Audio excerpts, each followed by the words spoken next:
country is, because the budget is always a certain percentage of GDP. Now, once we craft that budget, we'll have to relate it to what monetary authorities will be doing, because the way we spend has direct implications on how monetary authorities are going to react to the fiscal, in terms of exchange rate management, in terms of controlling interest rates, and in terms of anchoring inflation. You know, the more we spend outside the budget, the more prices go up, because we do tend to increase money supply. The more we spend as a government, it also impacts on monetary policy in terms of the balance of payments position, because we have a big input component in the budget. All those things, they have to be taken into consideration. And I'll tell you, without sounding cocky, I think I'm a lucky person, because I'll have that wider perspective there. And in implementing the budget, I'll put that all into perspective, and I'll know the interplay between all the sectors of the economy in how I do my job. You had just hinted on the issue of spending, and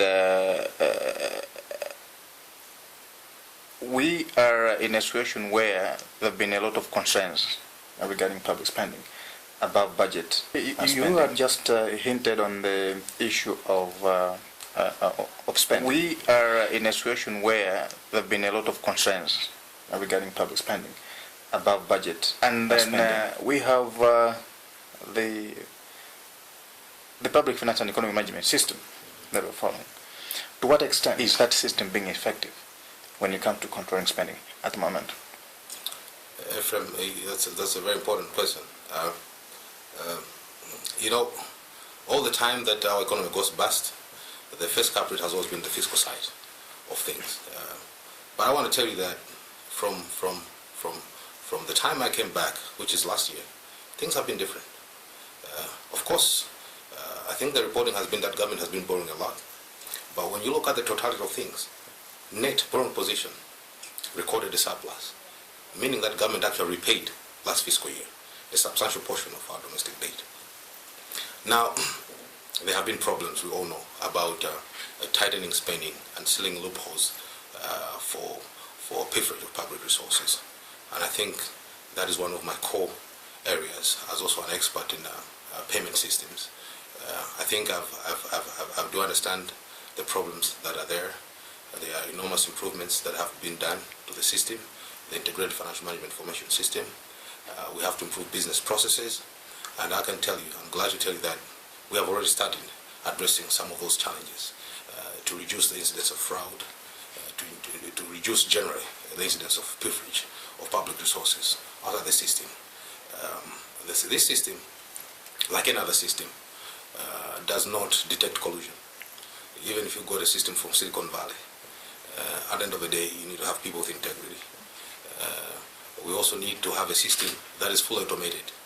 The problem with the system right now is that some aspects of it are happening outside the system manually, and others are happening inside the system. So it's not fully automated and integrated yet. And I think we have to move towards a situation where we have everything automated and integrated within the system. Try to have officers that have a lot of integrity. Your guess is as good as mine how difficult that is to do, but we all work on the principle of trust, that the people that you work with are as more concerned as you are in trying to protect public resources for the betterment of this country. So there are challenges, but they are not insurmountable. And I think that if we work together with everybody, where you hear issues, please come back to us and we'll be able to uncover and really seal those loopholes if they still exist. But we're working towards making the system much more robust going forward. Yeah. In terms of the budget as a tool that gives direction to the economy and also that has influences in terms of growth, is there anything that you think should be done different in terms of budget and to ensure that it is tied into the objectives of at both macro and even micro level? Because I've seen situations where the national budget has targets, and then come after the end of 12 months, most targets are actually missed. To what extent can we say that or let me put it this way, how are we going to ensure that the budget implementation is done in a way that by the end of the day while the targets are projections, but I think at least it should be closer to what was projected, at least within the assumptions that were.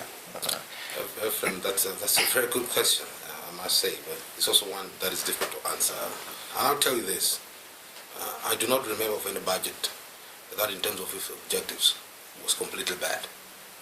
What eludes us as a country all the time is implementation.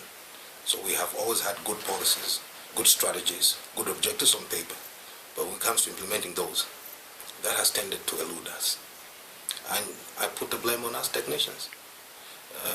We need to stand firm and stand by what we believe and advise our political authorities on the best way of doing things. We have done little in protecting that integrity as technocrats, in standing by what we believe in. You know that while I was in the United States doing my studies, I was a regular feature on your column, and therein I think what surprised a lot of people is that I was sometimes critical of government policy, and I did hint in there that some of the biggest culprits are us technicians. We are the same guys that were advocating a different policy just a year ago. 11 months down the line, we have changed, and we need to give you explanations why we have changed. Because if you have a civil service that does not have principles, that does not believe in what they do, this country will always keep missing targets.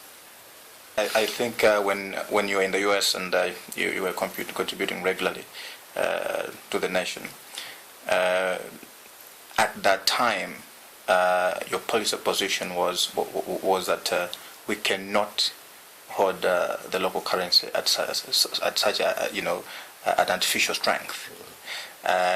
Now that it has been allowed to try to find its real value, what is your position? Well, in Latin we say res ipsa loquitur. We say things speak for themselves. You have seen what has happened after a large currency adjustment. I'm not saying it was not painful. It is painful, and it will continue to be painful sometime. But I think that was important in trying to correct an internal imbalance and an external imbalance in our balance of payments. We have now seen that although the exchange rate initially overshot, it is now quite appreciated and is beginning to find its equilibrium position. What you are seeing now is an exchange rate that is trying to stabilize. That is going to be possible if we continue maintaining and tightening government. An equilibrium? Almost an equilibrium. Almost an equilibrium. I'll be surprised. Well, economics has a lot of surprises. I'll be surprised if you also get back to 400. Then there'll be something that we all don't know. Yeah. There'll be something that we all don't know. But if you look in terms of even months of imports, prospective imports, our official reserves have stabilized at close to now 3, it's 2.5 plus. Okay? That shows you that the policy is working. It's painful. It is painful. And I'll tell you what is painful. The way we have implemented our policies before is what I call a pro-cyclical policy. Pro-cyclical, just to put it in layman's terms, without offense to our good farmers, is like the way a typical tobacco farmer behaves. So they get a bumper yield this year. What do? They go and spend it. They get the best of everything: a new radio, a new bike, a new motor vehicle, and they may even borrow on anticipation that next year is also going to be a bumper yield. Okay, so they go with the flow. You're being pro-cyclical. Now, when things go bad, when it rains, you're actually forced to cut down on spending. You're also forced to repay what you borrowed in anticipation of what you are going to earn that you never earned. Exactly, that's what was happening in this country. When we had good times, we went on a spending spree. But you save in good times, you don't save in bad times. Okay, so we have been spending more in good times, wanting to save and repay in bad times. Now we have to balance that and begin to be pro-cyclical. Not pro-cyclical, but counter-cyclical. So when we have good times, we need actually to save a little bit. That's the time you want to be cautious. You save it for the rainy day. We are in the age of austerity as a way of trying to bring fiscal sanity to our finances. There are demands for salary increases from all over the place, from the legislature, from Capitol Hill itself in terms of the civil service, from the judges. How sustainable can this be at a time when we are actually asking citizens to stick with the pen? We don't know for how long, but there's a lot of also of pressure on the fiscus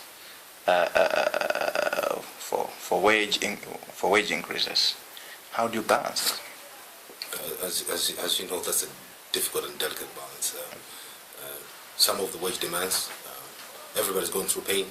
But if you ask me, and that's my personal view, some of the wage demands have been out of the roof. We all have to make sacrifices.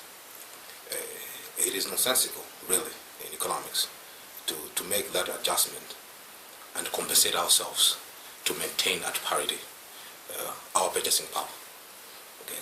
The essence why we adjusted was to go through the pain of not importing so much. The beautiful vehicles that we have been importing from Japan, from Dubai, we are saying, no, let's give up on this first so that we can rebuild our external position. We have to take the heat as a government, and we have to lead by example, just as we're asking our citizens. And I think our wage demands have to be realistic.